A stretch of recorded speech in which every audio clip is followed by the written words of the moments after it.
চলতে থাকবে। এই সন্ত্রাস মানে হচ্ছে ত্রাস সৃষ্টি করা, আরবিতে যাকে ফাসাদ বলা হয়, বিপর্যয় সৃষ্টি করা, সমস্যা সৃষ্টি করা, হয়রানি করা, এটা সন্ত্রাসের আবিধানিক অর্থ। যদি বিস্তারিত বলতে চাই তাহলে সন্ত্রাস মানে হচ্ছে লুটতরাজ, চাঁদাবাজি, ডাকাতি, ছিনতাই, হামলা, মামলা, যত সমাজকে অস্থিতিশীল করার জন্য, রাষ্ট্রকে অস্থিতিশীল করার জন্য যত পাইতারা আছে সবগুলোকে একক করে কি বলে? সন্ত্রাস।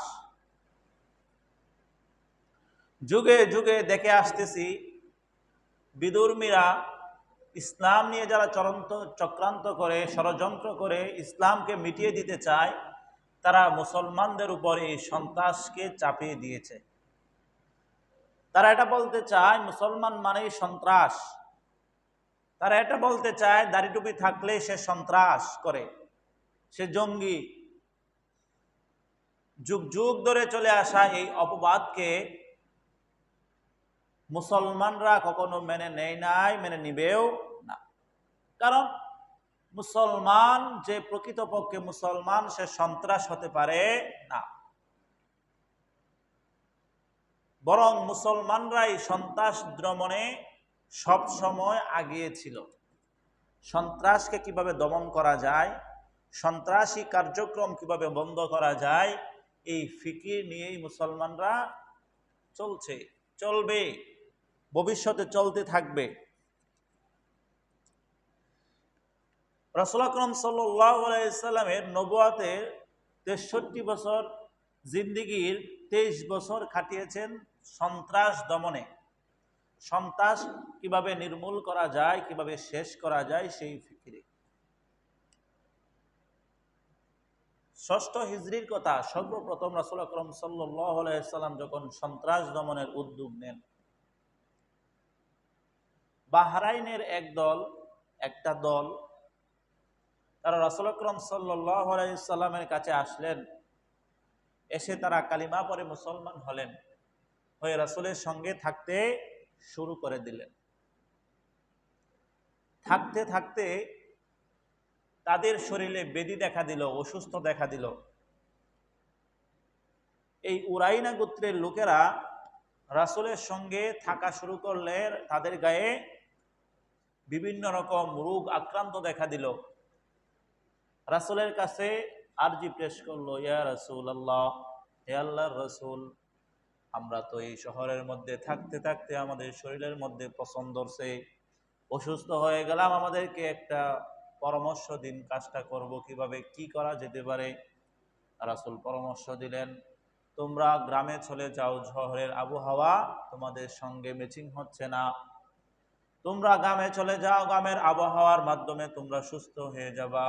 অমুক এলাকায় আমাদের রাখাল আছে, ওই রাখালদের সঙ্গে তোমরা থাকবা, উঠবা, চলবা, ফিরবা, তাদের সঙ্গে আমাদের উটগুলা লালন পালন করবা, উটের গোশত খাইবা, উটের দুধ খাইবা, আর শেফা হিসাবে, ঔষধ হিসাবে আমি নবী বলে দিলাম, তোমরা উটের পেশাব খাইবা। কি খাইবা? পেশাব খাইবা। এখন বলেন, ইসলামে উটের পেশাব খাওয়া জায়েজ? জায়েজ না। রাসূল যে বললেন ঔষধ হিসেবে। কি বললেন? ঔষধ হিসেবে। রাসূল ছিলেন সবচেয়ে বড় ডাক্তার, অন্তরের ডাক্তার, শারীরিক ডাক্তার। আল্লাহ এই গুণ রাসূলকে দিয়েছিলেন। এই জন্য বললেন তোমরা উটের পেশাব খাও, যার ফলে তোমাদের রোগগুলা ভালো হয়ে যাবে। এটা কি ছিল? ঔষধ। এখন আমরা যদি বলি যে রাসূল বলছেন উটের পেশাব খাওয়ার জন্য, এই জন্য আমরা সবাই যদি উটের পেশাব খাওয়া শুরু করে দিই, জায়েজ হবে না গুনাহ হবে?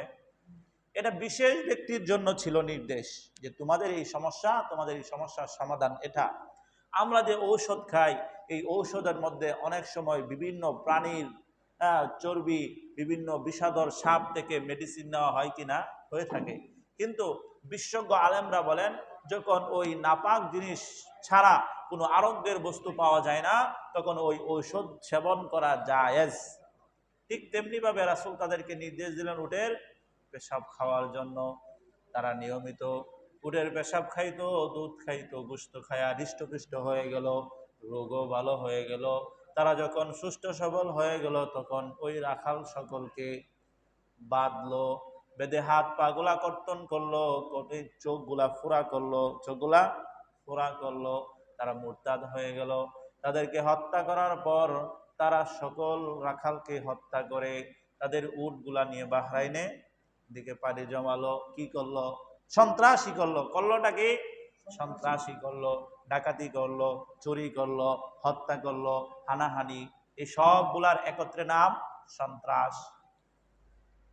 এই সংবাদ যখন রাসূল শুনলো যে আপনি যাদেরকে পাঠাইছিলেন রাখালের কাছে তারা যেন উটগুলা লালন পালন করে, রাখালের সঙ্গে থাকে, তাদেরকে সুবিধা দিয়েছিলেন দুধ খাওয়ার জন্য, তারা যেন পেশাবকে সুস্থ হয়, আরোগ্য লাভ করে, তারা এই কাজগুলা করার পর তারা যখন সুস্থ হইল, রাখালদেরকে বাঁধলো, তাদের হাত পা গুলা কেটে ফেললো, তাদের চোখগুলা ফোড়া করে অন্ধ বানিয়ে তাদেরকে নির্মমভাবে হত্যা করে তারা উটগুলা নিয়ে পালিয়ে গেল বাহরাইনে।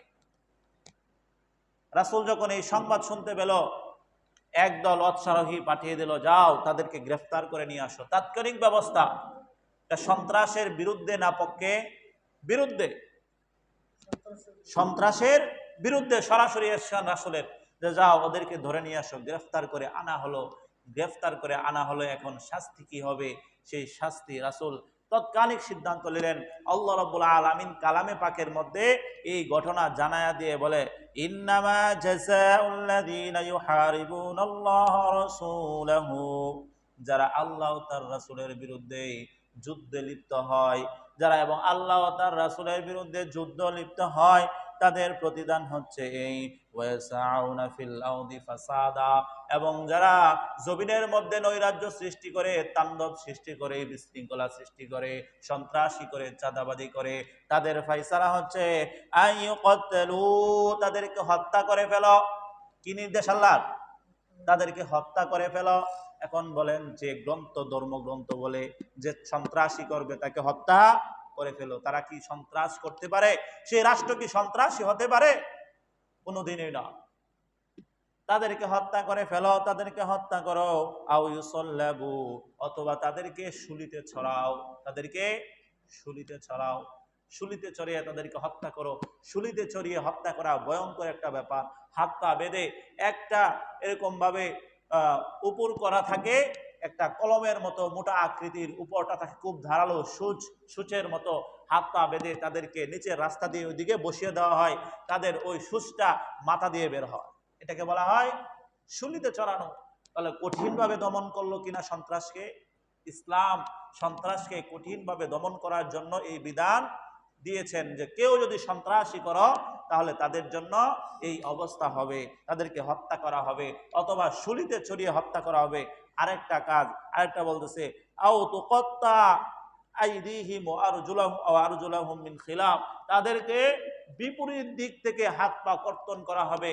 তাদের ডান হাত বাম পা কেটে দেওয়া হবে, অথবা বাম হাত ডান পা কর্তন করে দেওয়া হবে যদি তোমরা কি করো?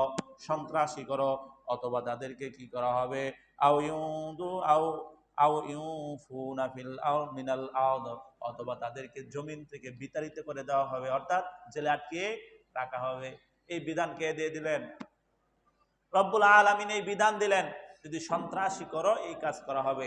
এই আয়াত যখন নাজিল হয়ে যায়, রাসূল আকরাম সাল্লাল্লাহু আলাইহি ওয়াসাল্লাম সরাসরি সন্ত্রাসের বিরুদ্ধে অ্যাকশন নিলেন। সরাসরি অ্যাকশন নিলেন। তাদেরকে হাত পা কেটে তাদের চক্ষুগুলা ফুটা করলেন, যেভাবে রাখালদেরকে ফুটা করা হয়েছিল সেইভাবে ফুটা করে তাদেরকে হত্যা করলেন রাসূল সরাসরি। এটা সর্বপ্রথম জঙ্গিবাদের বিরুদ্ধে, সন্ত্রাসের বিরুদ্ধে, ডাকাতদের বিরুদ্ধে, চোরদের বিরুদ্ধে রাসূলের সরাসরি অ্যাকশন ছিল। তাহলে এই ঘটনা থেকে বোঝা যায় ইসলাম সন্ত্রাসবাদীকে সাপোর্ট করে না, বরং দমন করার জন্য, সন্ত্রাসকে দমন করার জন্য যত কৌশল থাকতে পারে, ফিকির থাকতে পারে, যত রকম শাস্তি হতে পারে, সবগুলা বর্ণনা করেছেন কালামে পাকের মধ্যে, যেন সন্ত্রাসী না হয়। এই জন্য মুহতারাম হাজরিন, মুসলমান কখনো সন্ত্রাস হতে পারে না।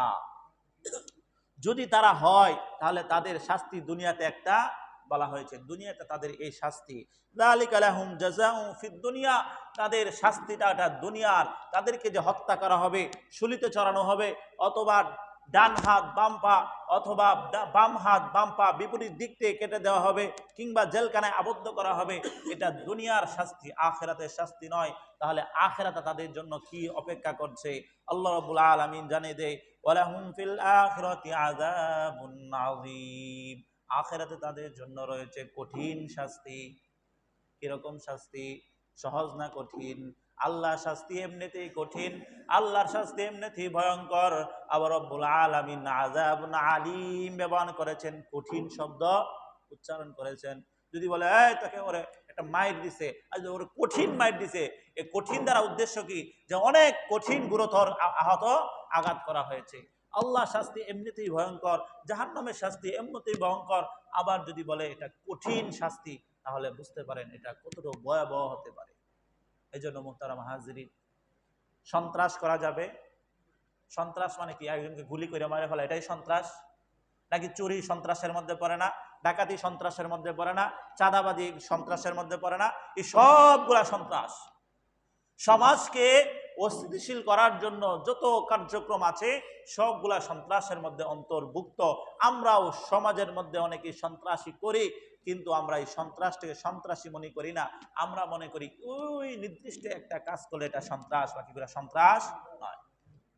এই জন্য যারা সমাজের মধ্যে এই কাজগুলা করে তারা প্রকৃত পক্ষে মুসলমান হতে পারে না, তারা মুসলমান নয়। মুসলমান হওয়া অবস্থায় কোন মুসলমান মুমিন এই সন্ত্রাসী কর্মকাণ্ড পরিচালনা করতে পারে না। এই জন্য আমরা এই কাজগুলা করব না। আরেকজনের উপর অত্যাচার করা সন্ত্রাস, চুরি করা সন্ত্রাস, ডাকাতি করা সন্ত্রাস, চাই চুরি বড় হোক অথবা ছোট হোক, চাই অটো রিক্সা চুরি হোক অথবা কারো কাছের কাঁঠাল চুরি হোক। আমাদের মধ্যে এলাকায় চোর নাই? আছে। এই আছে বিদায় তো ওই কাঁঠালগুলা কি দিয়া ওই কাপড় দিয়ে বাইন্ধে রাখছে যারা চোরের নজরে না পড়ে, অথবা নিলেও 1-2 মিনিট দেরি হয়, ঠিক কিনা? আমার এমনটা মনে হয়েছে, আপনাদের কেমন এরকম না? হ্যাঁ, চোরের জন্যই মনে হয় বাধা হয়েছে। চিন্তা করেন, সমাজে চোর আছে বিদায় তো আপনাদের মহল্লাও আছে, কিন্তু এটা আমরা চুরি মনে করি না, এটাকে আমরা ডাকাতি মনে করি না। আরেকজনের সামনে দেখা হাইসা হাইসা একটা আম চিরা লইলেন, এটা ডাকাতি। এটা কি? সামনে সামনে নিল, হাইসা হাইসা কি? মালিক সামনে আছে, এখন দেখে ফেলাইছে, এখন একটা হাসি মাইরা চুরি করে লইছে। ডাকাত মানে যে সামনাসামনি জোর করে নিয়ে যায়, সে ডাকাত। হ্যাঁ, এখন যদি 1 লক্ষ টাকা নাই তাহলে ডাকাত বলবেন, আর 5 টাকা নিলে ডাকাত না? একটা আমের মূল্য কি 5 টাকা থেকে কম? হ্যাঁ, এই কর্মকাণ্ডগুলো ছাড়তে হবে আমাদের, বুঝতে হবে। বড় হোক ছোট হোক, হ্যাঁ, একটা যদি মেসের আগুন জ্বালান ওইটা আগুন, আর একটা বাড়ি পোড়াইতেছে ওইটাও তো আগুন। আগুন কিনা, কিন্তু ছোট আগুন থেকেও বড় আগুনের উৎপত্তি হতে পারে। হঠাৎ করে তো বিশাল আগুন জ্বলে যায় না, এই ছোট্ট থেকে একটা শলা দিয়ে এই তো জ্বলায় আগুন, পরে আস্তে আস্তে বড় হয়। এই জন্য মুহতারাম হাজিরিন, এই ছোট ছোট চুরিগুলা, ছোট ছোট ডাকাতিগুলা এবং অন্যায় মিথ্যাচার পাপাচার, এগুলা সন্ত্রাসের মধ্যে পড়ে। সমাজের মধ্যে যত অস্থিতিশীল জিনিস আছে সবকিছু কিসের মধ্যে পড়ে? সন্ত্রাসী আজ্ঞার মধ্যে পড়ে। আমরা এই কর্মকাণ্ডগুলো করব না, যদি করি তাহলে আমাদের ঠিকানা জাহান্নাম। জাহান্নামের কোন পর্যায়ে? যে জাহান্নামে শাস্তি হবে কঠিন ভয়ঙ্কর। এই জন্য আমরা এই বিরত থাকবো তো ইনশাআল্লাহ। ইনশাআল্লাহ আমাদের এই কাজগুলো করা যাবে না। তাহলে সন্ত্রাসী কারা? সন্ত্রাসী কর্মকাণ্ড মুসলমানরা করতে পারে না, করেনি, করবেও না। তাহলে এই সন্ত্রাসবাদ কারা করে? এই সন্ত্রাস হচ্ছে অমুসলিম, খ্রিস্টান, বৌদ্ধ, ইহুদি, নাসারা, এরা হচ্ছে সন্ত্রাসবাদের মূল উস্কানিদাতা। কিভাবে? খ্রিস্ট ধর্মের একটা ধর্ম বিশ্বাস যদি আপনি জানেন, তাহলে আপনি বুঝতে পারবেন তারা সর্বাধিক সন্ত্রাসী কাণ্ডকর্ম কেন করে আর তারা করছে কিনা। খ্রিস্ট ধর্মের ধর্ম বিশ্বাস হচ্ছে তারা মনে করে আল্লাহ রাব্বুল আলামিন হযরত আদম আলাইহিস সালাতু ওয়াস সালামকে কোথায় রেখেছিলেন? জান্নাতে। জান্নাতে রাখার পরে কি বলেছিলেন? ওই যে গাছটা, ওটার কাছেও যেও না, ফল খাওয়া তো দূরের কথা। তো ঘটনাক্রমে শয়তানের ধোঁকায় আমাদের আদি পিতা হযরত আদম আলাইহিস সালাতু ওয়াস সালাম ওই গাছের ফল খেয়েছিলেন। খাওয়ার পরে উনি পাপিষ্ঠ হয়েছেন। পাপিষ্ঠ হওয়ার পরে ওনাকে জান্নাত থেকে বের করে দুনিয়াতে পাঠিয়েছেন। দুনিয়াতে পাঠানোর পরে উনি গুনাহমুক্ত হতে পারে নাই। এটা কাদের বিশ্বাস? কাদের বিশ্বাস? খ্রিস্টানদের বিশ্বাস। তাদের বিশ্বাস ওই আদম আলাইহিস সালাতু ওয়াস সালাম পাপী, উনার সন্তানরা পাপী, উনার পরবর্তী প্রজন্ম পাপী, তারা পাপী, নূহ আলাইহিস সালাতু ওয়াস সালাম পাপী, ঈসা পাপী, হযরত দাউদ পাপী, হযরত সুলাইম আলাইহিস সালাতু ওয়াস সালাম পাপী। যত নবী পরম্পরা এসেছে তারা সকলেই কার সন্তান? আদমের সন্তান। এবং ইতিপূর্বে যত মানুষ গত হয়েছে সকলেই আদমের সন্তান। পাপীর ঘর থেকে পাপী জন্ম হয়েছে, সুতরাং সকলেই পাপী। আর আমাদের নবী ঈসা মাসি, তাদের খ্রিস্টানদের নবীকে ঈসা আলাইহিস সালাতু ওয়াস সালাম, জলিল কদর নবী, আমরা সম্মান করি সকল নবীকে, করি কিনা? তাদের প্রতি বিশ্বাস স্থাপন করি কিনা? আমাদের এটা ঈমানের অঙ্গ। ঈমানের আমানতু বিল্লাহি ওয়া মালাইকাতিহি ওয়া কুতুবিহি ওয়া রুসুলিহি ওয়া রুসুলি দ্বারা কি ঈমান এনেছি? সমস্ত নবীগণ সত্য, আল্লাহর পক্ষ থেকে যেভাবে কিতাবগুলো এসেছে সেগুলোও সত্য, আমরা তার উপর ঈমান আনি। হযরত ঈসা এবং তারা কি বলে? ঈসা মাসি, ঈসা মাসি, যীশু খ্রিস্ট। তারা মনে করে হযরত ঈসা আলাইহিস সালাতু ওয়াস সালাম পাপী নয়। কিভাবে পাপী নয়? কারণ সে আদম সন্তান হিসেবে বিবেচিত নয়। তাহলে ঘটনা কি? আপনারা জানেন হযরত ঈসা আলাইহিস সালাতু ওয়াস সালাম, হযরত মারিয়াম আলাইহিস সালাতু ওয়াস সালাম গর্ভে এসেছে কোনো পিতা ছাড়া, কোনো পিতা ছাড়া আল্লাহ রাব্বুল আলামিন দিয়েছেন। তো তারা বলে সে আদমের সন্তান না, আদমের পরম্পরায় যারা এসেছিল সবাই গুনাহগার, আর আমাদের ঈসা মাসি আদমের সন্তান না। আল্লাহ রাব্বুল আলামিন চাইলেন পৃথিবীতে একজন নিষ্পাপ নবী রাসূল পাঠানোর জন্য। এই জন্য আদম সন্তান বাদ দিয়ে সরাসরি আল্লাহ রাব্বুল আলামিন মারিয়ামের গর্ভে সন্তান জন্মগ্রহণ করালেন। নাউজুবিল্লাহ বলেন। আল্লাহ সন্তান ঈসা আলাইহিস সালাতু ওয়াস সালাম, এই বিশ্বাস আমাদের না। তাদের বিশ্বাস আল্লাহর সন্তান। সরাসরি রব্বুল আলামিন মারিয়ামের গর্ভে সন্তান দেন। এই সন্তান আদমের সন্তান না, এই সন্তানের কোনো পাপ নাই। অর্থাৎ ঈসা আলাইহিস সালাতু ওয়াস সালামের পাপ নাই। আমরাও বিশ্বাস করি সকল আম্বিয়া কেরাম মাসুম নিষ্পাপ, সকল আম্বিয়া কেরাম মাসুম নিষ্পাপ। কিন্তু তাদের ধর্ম বিশ্বাস হচ্ছে আদম সন্তান সকলেই পাপী আর ঈসা আলাইহিস সালাতু ওয়াস সালাম নিষ্পাপ। ধর্ম বিশ্বাস খেয়াল করবেন। এখন যদিও ঈসা আলাইহিস সালাতু ওয়াস সালাম তাদের ধর্মে বিশ্বাস মতে পাপী নন, কিন্তু তারা তো পাপী, কারণ তারা কার সন্তান? আদমের সন্তান। ঈসা আলাইহিস সালাতু ওয়াস সালাম আল্লাহর কাছে দোয়া করলেন, ইয়া আল্লাহ, আমার সকল উম্মতের পাপ মাফ করে দিয়ে তাদের পাপগুলা আমার ঘাড়ে চাপায়া দাও। আমার ঘাড়ে চাপায়া দেওয়ার পর আমার যারা শত্রু আছে তাদেরকে আমার প্রতি লেলিয়ে দাও, তারা যেন আমাকে নির্ভমভাবে হত্যা করার পর আমার গুনাহ সহ আমার উম্মতের সকল গুনাহগুলো মাফ হয়ে যায়। তাদের এই বিশ্বাস থেকে তারা বলে হযরত ঈসা আলাইহিস সালাতু ওয়াস সালামকে তাদের উম্মতরা নির্মমভাবে তারাই হত্যা করছে। তারা হত্যা করছে তাদের ভাষ্য অনুযায়ী। আমাদের ধর্ম বিশ্বাস কি বলে পরবর্তীতে বলছি। হত্যা করার পর তাদের গুনাহগুলাও মোচন হয়ে গেল, ঈসা আলাইহিস সালাতু ওয়াস সালামের গুনাহগুলাও মোচন হয়ে গেল। তাহলে যে জাতি, যে ধর্ম এটা বিশ্বাস করে যে তাদের কোনো গুনাহ নাই, তারা কি না করতে পারবে? তারা সন্ত্রাসী তো করবেই, তারা তো মানুষ মারবেই, তারা তো চুরি ডাকাতি হামলা সব কিছু করবে, কারণ তারা মনে করে তাদের সকল গুনাহ তাদের ঈসা মাসি মোচন করে দিয়েছেন। বিষয়টা ক্লিয়ার? আর আমাদের বিশ্বাস কি? আমাদের বিশ্বাস হলো একজন মানুষকে মারলে আমাদের পাপের ভার আমাদের কাঁধে থাকবে। আমাদের বিশ্বাস কিনা? এবং ঈসা আলাইহিস সালাতু ওয়াস সালামের ব্যাপারে আমাদের ধর্ম পরিষ্কারভাবে বলে দিয়েছেন ঈসা আলাইহিস সালাতু ওয়াস সালামকে তারা হত্যা করতে পারে নাই। ঈসা আলাইহিস সালাম জীবিত না মৃত? জীবিত। এখন পর্যন্ত জীবিত আছেন। উনি আসমানে আছেন। কিয়ামতের পূর্বে আবার নাজিল হবেন উম্মত হিসেবে এবং দাজ্জালের সঙ্গে লড়াই করে পুরা গোটা বিশ্বে ইসলামী ভূখণ্ড চালু করবেন। ইসলাম অনুযায়ী চলবে, এরপর স্বাভাবিক মৃত্যু হবে। হযরত ঈসা আলাইহিস সালাতু ওয়াস সালাম, এটা হচ্ছে আমাদের ধর্ম বিশ্বাস। আমাদের ধর্ম বিশ্বাস থেকে আল্লাহ রাব্বুল আলামিন জানাইয়া দেয় যে তারা যে বিশ্বাস করে সেই বিশ্বাস ঠিক নয়। আল্লাহ বলেন, وقولهم إنا قتلنا المسيح عيسى ابن مريم رسول الله, তারা বলে, তারা মনে করে ঈসা আলাইহিস সালাতু ওয়াস সালাম মারিয়াম তনয় ঈসাকে তারা হত্যা করে ফেলেছে। আল্লাহর নবী ঈসাকে তারা হত্যা করে ফেলেছে, মূলত তা নয়। ওয়ামা কতালুহু, তারা তাকে হত্যা করতে পারেনি, তারা ঈসা আলাইহিস সালাতু ওয়াস সালামকে হত্যা করতে পারেনি। আল্লাহ জানায়া দেয় ওয়ামা ওয়ামা সালাবুহু, তারা তাকে শুলিতেও চড়াতে পারে নাই, ওয়ালাকিন শুব্বিহা লাহুম, বরং তাদের মধ্যে সন্দেহ সৃষ্টি হয়েছে, তাদের মধ্যে সন্দেহ সৃষ্টি হয়েছে, তারা কি ঈসা মাসিকে হত্যা করেছে কিন্তু করতে পারে নাই। আল্লাহ রাব্বুল আলামিন জানিয়ে দেয় ঈসা আছে কোথায়, বল রাফাহুল্লাহু ইলাইহি, রব্বুল আলামিন ঈসা আলাইহিস সালাতু ওয়াস সালামকে আল্লাহর কাছে তুলে নিয়েছেন। কার কাছে? আল্লাহর কাছে। কোরআনের পরিষ্কার আয়াত, অর্থ সহজ, যে তারা মনে করে তারা ঈসাকে হত্যা করেছে, কিন্তু ঈসা আলাইহিস সালাতু ওয়াস সালামকে তারা হত্যা করতে পারে নাই, তারা সন্দেহের মধ্যে আছে, বরং ঈসাকে আল্লাহ রাব্বুল আলামিন উপরে উঠিয়ে নিয়েছেন। কিভাবে? তারা ঈসা আলাইহিস সালাতু ওয়াস সালামকে আক্রমণ করার জন্য হামলা চালায়। ঈসা আলাইহিস সালাম একটা আশ্রয় কেন্দ্রে আশ্রয় নেয়। তারা যারা হত্যা করতে আসছিল তাদের সর্দারকে পাঠিয়েছিল ভিতরে, যে দেখে আসো ঈসার কি অবস্থা। আল্লাহ রাব্বুল আলামিনের কুদরতি অবস্থায় ওই সর্দারের চেহারাটাকে ঈসা আলাইহিস সালাতু ওয়াস সালামের চেহারার মতো করে দেন। অনুরূপ ঈসা আলাইহিস সালাতু ওয়াস সালামকে আল্লাহর কুদরতিভাবে উপরে উঠায় নেয়।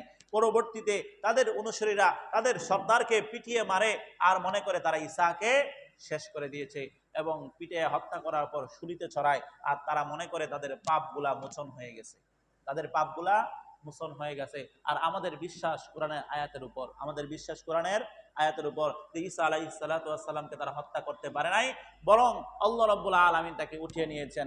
এখন বলেন, যে জাতি বিশ্বাস করে তারা মৃত্যুর উপর জাহান্নামে যাবে, যে জাতি বিশ্বাস করে তাদের মৃত্যুর উপর বিচার হবে, ফুলসিরাত আছে, হাসর আছে, মিজান আছে, সেই জাতি সন্ত্রাস করতে পারে?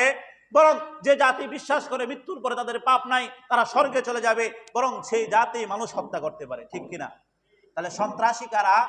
সন্ত্রাসী খ্রিস্টানরা না মুসলমান?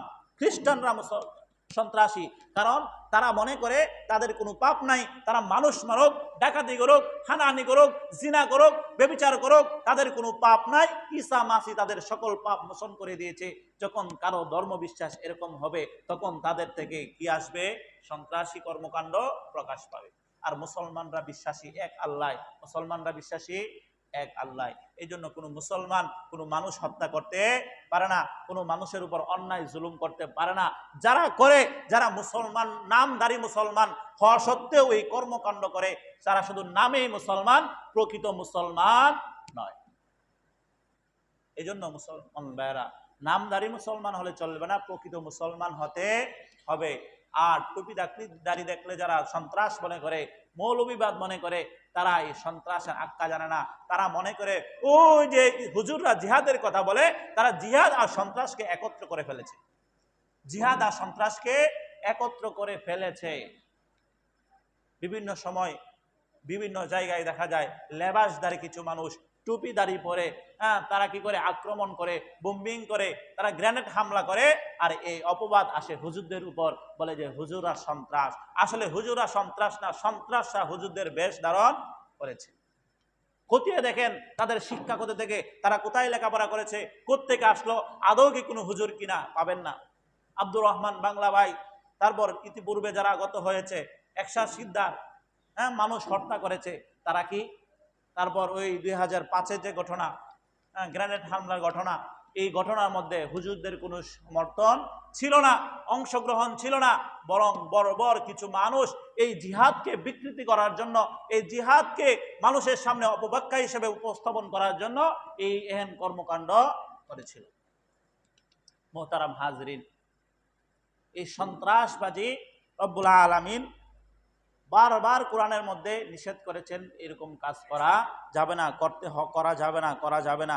এই সব কিছু উল্লেখ করে বলেন, ওমা, রব্বুল আলামিন বলেন, ওমা ইয়াকতুলু মুমিনান মুতাআম্মিদান ফাজাযাউ জাহান্নাম।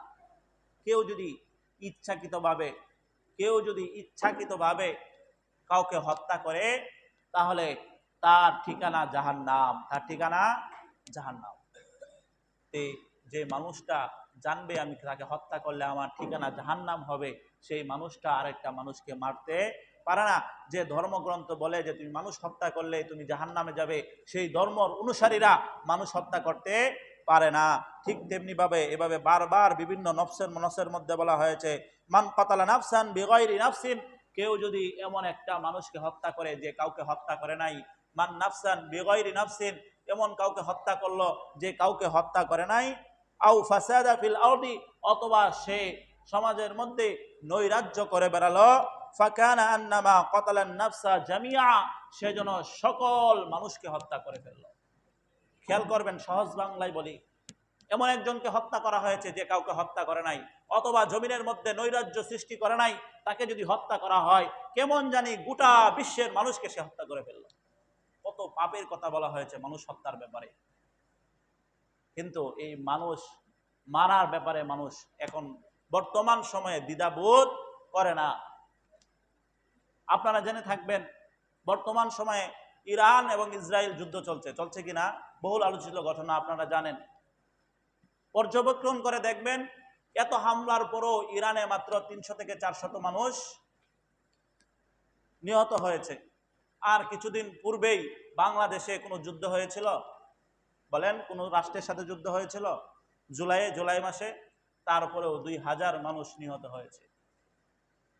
তাহলে বলেন, একটা দেশ আরেকটা দেশের সঙ্গে যুদ্ধে জড়ানোর পরে, এই যুদ্ধের ভয়াবহ পরিস্থিতি হওয়ার পরে 3 থেকে 400 মানুষ মারা যায়, আর বাংলাদেশের যুদ্ধ ছাড়াই 2000 মানুষ মারা যায়। এখন বলেন, তাদের থেকে আমরা জঘন্য কিনা? হ্যাঁ, মানুষ মারাকে আমরা ব্যাপার মনে করি না।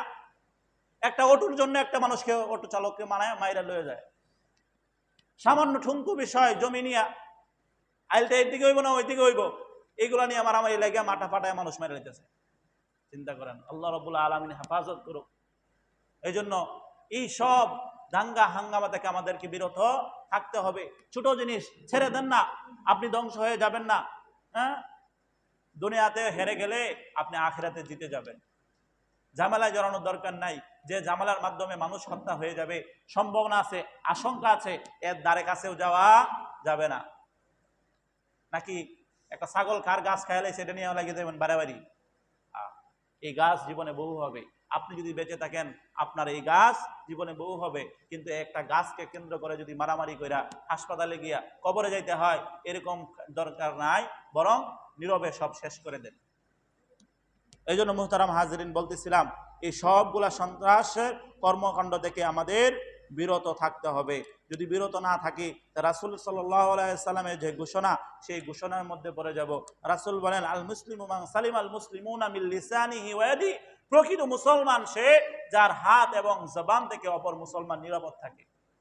একজনকে আপনি দুর্বল, আপনার থেকে দুর্বল, হ্যাঁ, শারীরিক দিক থেকে অথবা অর্থনৈতিক দিক থেকে অথবা রাজনৈতিক দাপটের কারণে আপনাকে একজনকে থাপ্পড় মারছেন, কিংবা একটা একজনকে কড়া কথা বলে ফেলছেন, কঠিন কথা বলে ফেলছেন, তার দোষ ছিল না, এর দায়ভার কতটুকু গড়াবে চিন্তা করছেন? আপনি প্রকৃত মুসলমান থেকে বাদ পড়ে গেলেন। এই জন্য প্রকৃত মুসলমান আমাদেরকে হতে হবে। শুধু মুসলমানের ব্যাপারে নয়, বরং ইসলাম যুগে যুগে অমুসলিমদেরকে নিরাপত্তা দিয়েছে। অমুসলিমদেরকে অনর্থক কারণে, শুধু অমুসলিম হওয়ার কারণে হত্যা করা যাবে না, তারা যদি দোষী না হয়। রাসূল সাল্লাল্লাহু আলাইহি ওয়াসাল্লাম বলেন, মান কাতালা জিম্মিয়ান ফাআন্নামা হাজিজুহু ইয়াউমাল কিয়ামা, যে কোনো জিম্মিকে হত্যা করা যাবে না। যদি জিম্মিকে হত্যা করা হয়, তাহলে কিয়ামতের ময়দানে তার বিরুদ্ধে আমি ফরিয়াদ করব। তাহলে অমুসলিম যারা আমাদের হিন্দু ভাইরা পার্শ্ববর্তী থাকে, আমাদের প্রতিবেশী হিসাবে, তারা অমুসলিম হওয়ার কারণে হত্যা করা যাবে না। অন্যায় করা যাবে, অবিচার করা যাবে, জুলুম করা যাবে, এই কিচ্ছু করা যাবে না। কারণ এই অনুমতি আপনাকে আমাদের ধর্মে দেয় নাই। আপনি মুসলমান, এই জন্য আপনি গায়ের বলে তাকে একটা কাজ করে ফেলছেন, আপনার সঙ্গে একটা সমস্যা আছেই, এই জন্য তাকে আপনি অত্যাচার করতে পারেন না। নিয়ম অনুযায়ী, আইন অনুযায়ী, প্রশাসনিক নিয়ম অনুযায়ী, রাষ্ট্রীয় নিয়ম অনুযায়ী চলে তার ব্যবস্থা করা যেতে পারে যদি অন্যায় করে। কিন্তু ইসলাম আপনাকে অধিকার দেয় নাই, সে হিন্দু বলে সে তার ছোট একটা বিষয় নিয়ে আপনি তাকে হত্যা করবেন, এটা ইসলাম অনুমোদন দেয় না। এই জন্য মুহতারাম হাজরিন, আর যারা সন্ত্রাসী কর্মকাণ্ড করতে গিয়ে নিজেরা হামলা মামলা শিকার হয়ে ইন্তেকাল করে মারা যায়, তাদের জন্য আরো জঘন্যতম অবস্থা, ভয়াবহ। হ্যাঁ, কোন নেতা কি বললো, আপনি লাঠি সুতা নিয়ে গেলেন জগরাতে, গিয়ে আপনি মারা গেলেন। এই মারা যাওয়ার কারণে আপনি শহীদ হবেন না, বরং আপনি জালেম হবেন। কার উপর জুলুম করেছেন? নিজের নফসের উপর নিজে জুলুম করেছেন। এর শাস্তি হবে ভয়াবহ। যে আত্মহত্যা করে, আত্মহত্যার বিচার খুব জঘন্য। রাসূল সাল্লাল্লাহু আলাইহি সাল্লাম বলেন, মান কাতালা নাফসাহু বিশাইইন যে নিজেকে নিজে হত্যা করে তার অবস্থা হবে সে যে জিনিস দ্বারা হত্যা করেছে কিয়ামতের ময়দানে সে বারবার ওই জিনিস দ্বারা আক্রান্ত হবে আর হত্যা হবে। কেউ যদি নিজেকে নিজে ফাঁসি দিয়ে হত্যা করে ফেলে মারা যায় তাহলে কিয়ামতের ময়দানে সে একটু পর পর ফাঁসি নেবে আর যে কষ্টটা মৃত্যুর কষ্টটা পাবে আবার মারা যাবে, একটু পর তাকে আবার জীবিত করা হবে, আবার ফাঁসি নেবে, এভাবে চলতে থাকবে অনন্ত অসীমকাল পর্যন্ত। কেউ যদি বিষ পান করে নিজেকে শেষ করে দেয় তাহলে বিষের যে ক্রিয়া সেই কষ্টটা সে অনুভব করবে, এরপর মারা যাবে, তাকে আবার জীবিত করা হবে, আবার সে বিষ খাবে, এই কষ্টটা অনুভব করবে, আবার মারা যাবে, এবং অনন্ত অসীমকাল চলতে থাকবে। আপনি কোনো মিছিলে গেলেন, কি মিছিল, রাজনৈতিক মিছিল অথবা দিনের বাহিরে কোনো মিছিলে গেলেন, গিয়া বাড়ি খায়া গুলি খায়া অথবা মায়ের খায়া অথবা পদ নিচে পইরা গিয়া উষ্টা খায়া যেভাবে মারা যান না কেন এটা আত্মহত্যার সামিল হবে, আত্মহত্যার সামিল। আপনি নিজেকে নিজে আপনি শেষ করে দিচ্ছেন, এই জন্য আপনারও ওই শাস্তি হতে থাকবে। এই জন্য নিজেকে নিজেও হত্যা করা যাবে না। মুহতারাম হাজরিন, আর এই সন্ত্রাস আর যুদ্ধে, সন্ত্রাস আর জিহাদকে যারা এক করে ফেলে তারা ভুল পথে আছে। ইসলামে জিহাদ ছিল, আছে, থাকবে, কিন্তু জিহাদের কিছু শর্ত থাকতে হবে, যে শর্তগুলা পাওয়া গেলে জিহাদ করা আবশ্যক, এটা প্রত্যেক মুসলমানের উপর ফরজ হয়ে দাঁড়াবে জিহাদ। এই সন্ত্রাস আর জিহাদের মধ্যে আমরা মিলিয়ে ফেলবো না, এক করব না। বিভিন্ন পরিস্থিতিতে এই জিহাদ আসে, যখন জিহাদের সময় আসবে, সকল পৃথিবীর সকল বড় বড় উলামায়ে কেরাম স্কলারগণ ফতোয়া দিবে জিহাদের ব্যাপারে। যেমন ফতোয়া দিয়েছিলেন শাহ মুহাজ্জিদ দেহলভী রহমাতুল্লাহ আলাই, যার ফতোয়ার কারণে ভারতবর্ষ থেকে ব্রিটিশরা এই বাংলা ছেড়ে ইন্ডিয়া ছেড়ে পলায়ন করতে বাধ্য হয়েছিল। এক ফতোয়াতে যখন শাহ ওলিউল্লাহ মুহাদ্দিস দেহলভী রহমাতুল্লাহ আলাই ফতোয়া জারি করলেন যে এই ভারতবর্ষ এখন দারুল হরব, তাদের বিরুদ্ধে, ইংরেজদের বিরুদ্ধে যুদ্ধ করো, তখন সকল মুসলমানরা এক হয়ে ঝাঁপিয়ে পড়ে ইংরেজদের বিরুদ্ধে যুদ্ধ করে ইংরেজদেরকে এই ভারতবর্ষ থেকে বিতাড়িত করা হয়েছে। ঠিক তেমনি ভাবে জিহাদের সময় আসলে উলামায়ে কেরামের ফতোয়া আসবে, তখন জিহাদ। আর কেউ আপনাকে উস্কানি দিয়ে চলে গেল, চলো ইসলামের ঝান্ডাকে একেবারে তুমি বিজয় করে নিয়ে আসবা সন্ত্রাসী কর্মকাণ্ডের কারণে, আর আপনাকে এরকম ভাবে বুঝাবে এটা জিহাদ, এটা মূলত জিহাদ না, এটা সন্ত্রাস। এটা কি? সন্ত্রাস। রাসূল সাল্লাল্লাহু আলাইহি ওয়াসাল্লাম জিহাদ করেছেন, রাসূল সাল্লাল্লাহু আলাইহি ওয়াসাল্লাম নিজে 27টা জিহাদের মধ্যে অংশগ্রহণ করেছেন, সাহাবায়ে কেরাম জিহাদ করেছেন, হযরত আবু বকর জিহাদ করেছেন, ওমর জিহাদ করেছেন, আলী জিহাদ করেছেন। এই জন্য জিহাদকে অস্বীকার করা যাবে না, কিন্তু জিহাদের নাম দিয়ে সন্ত্রাসী কর্মকাণ্ডও করা যাবে না।